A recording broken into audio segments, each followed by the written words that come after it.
સુરત પોલીસે પોસ્ટ વિભાગમાં નોકરી અપાવવાના નામે ઠગાઈ આચરતા 2 શખ્સનો પર્દાફાશ કર્યો।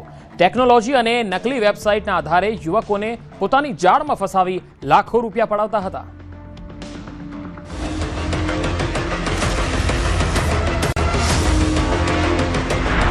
પોસ્ટ વિભાગમાં નોકરીની આપતા લાલચ।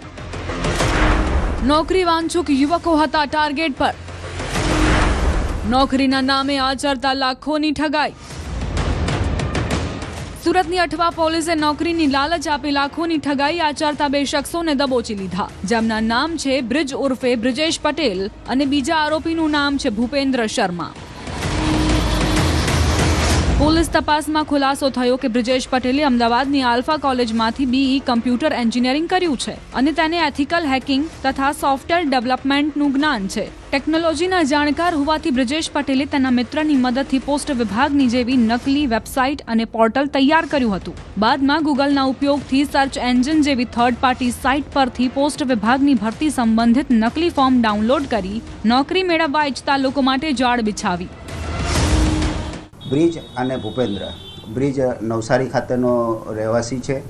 તે BE ઇલેક્ટ્રોનિક કરેલું છે તેણે।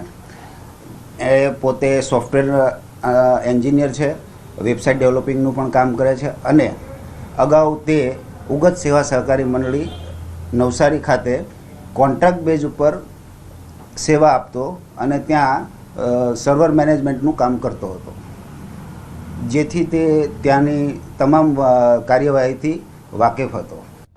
આરોપીઓ એટલા શાતિર હતા કે તેઓએ એક પરીક્ષા પદ્ધતિ પણ તૈયાર કરી હતી। યુવકો પાસે ફોર્મ ભરાવી ઓનલાઈન પદ્ધતિથી નકલી પરીક્ષા પણ લેવામાં આવતી અને તેના પરિણામ પાસ બતાવીને ખોટા કોલ લેટર જનરેટ કરતા, જેના કારણે પરીક્ષા આપનાર ઉમેદવારોને પણ વિશ્વાસ આવતો। પોલીસ તપાસમાં પર્દાફાશ થયો કે આરોપીઓએ નવસારી જિલ્લાના ઉગત ગામની સહકારી મંડળીનું કોઈ રીતે એક્સેસ મેળવી લીધું હતું, જ્યાંથી તેઓએ SMS હેડરનો ગેરકાયદેસર રીતે ઉપયોગ કરી ગુજ પોસ્ટ નામે અધિકૃત મેસેજ મોકલતા હતા, જેના કારણે ઉમેદવારોને પોસ્ટ વિભાગ તરફથી ઓફર મળી હોવાનો વિશ્વાસ મજબૂત થયો હતો।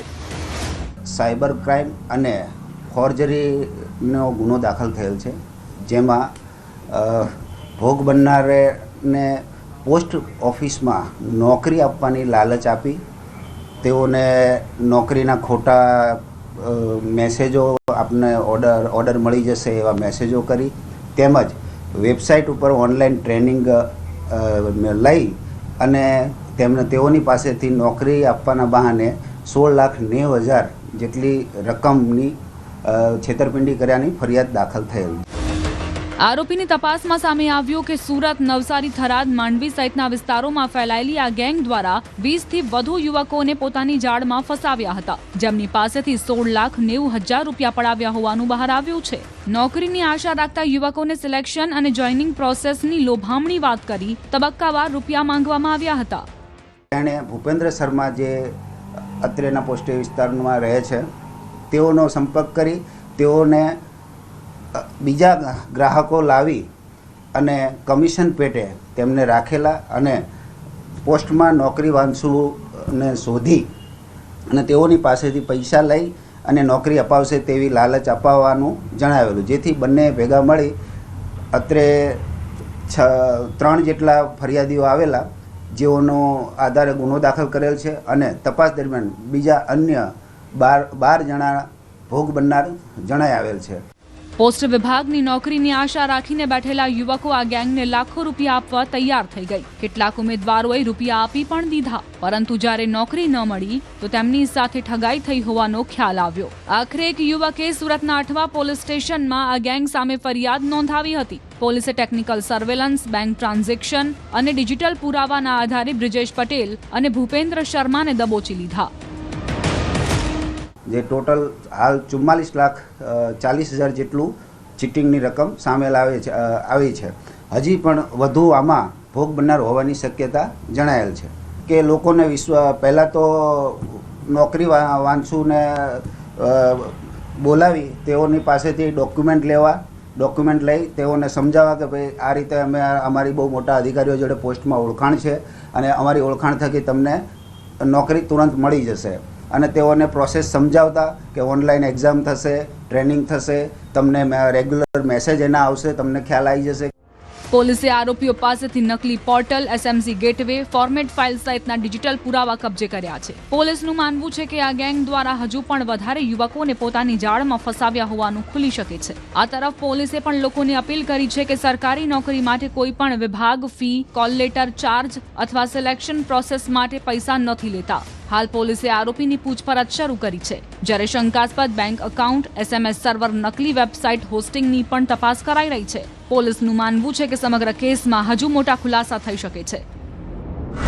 પોસ્ટ વિભાગમાં નોકરી આપવાના બહાને ગુજરાતભરના લોકોને ઠગનાર 2 ઠગોને સુરતની અઠવા પોલીસે ઝડપી પાડ્યા છે. ખાસ કરીને આ બંને ઠગબાજોમાં બ્રિજ ઉર્ફે બ્રિજેશ પટેલ અને ભૂપેન્દ્ર શર્માની ધરપકડ કરવામાં આવી છે. બંને પૈકી બ્રિજેશ અમદાવાદની આલ્ફા કોલેજમાં BE કોમ્પ્યુટર એન્જિનિયરિંગનો અભ્યાસ કર્યો છે. બ્રિજેશે હેકિંગ અને સોફ્ટવેર ડેવલપમેન્ટનું જ્ઞાન છે. અમદાવાદ સ્થિત મિત્રની મદદથી પોસ્ટ વિભાગની નકલી વેબસાઇટ બનાવી હતી. ત્યારબાદ ભૂપેન્દ્ર શર્માને નોકરી ઈચ્છતા હોય તેવા લોકોને શોધવાનું કહ્યું હતું. બંને આરોપીઓ ગૂગલ વેબસાઇટ ઉપરથી સર્ચ કરી એન્જિનિયરિંગ વેબસાઇટનો ઉપયોગ કરી પોસ્ટ વિભાગમાં નોકરી મેળવવા ફોર્મ મેળવ્યા હતા. ત્યારબાદ જે લોકો ફોર્મ ભરતા હતા તેમને નોકરી આપવાનો વાયદો કરી 16 લાખ કરતાં વધુની ઠગાઈ કરી છે. નકલી પોર્ટલ બનાવી હતું. પરીક્ષાની તારીખો મૂકવામાં આવતી હતી. નકલી કોલ લેટર ઇસ્યુ કરવામાં આવતા હતા. આરોપીઓએ નવસારી જિલ્લામાં ઉગત ગામની સરકારી મંડળીનું એક્સેસ પણ મેળવ્યું હતું.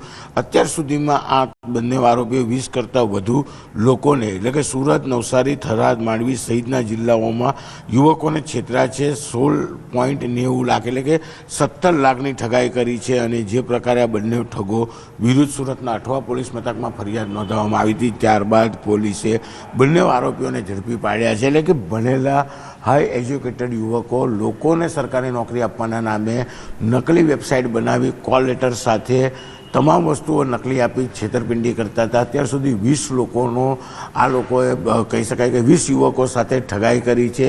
17 લાખ રૂપિયા જેટલી રકમ મેળવી છે. ત્યારે હવે પોલીસ પકડમાં બંને આવ્યા છે અને પોલીસ તપાસમાં આ બંને વ્યક્તિઓ નકલી કહી શકાય પોસ્ટમાં નોકરી આપવાનું કઈ લોકો સાથે છેતરપિંડી કરી હતી, નકલી વેબસાઇટ બનાવી હતી, તેને લઈને પોલીસની તપાસમાં મોટા ઘટસ્ફોટ થાય તો નવાઈની વાત નથી.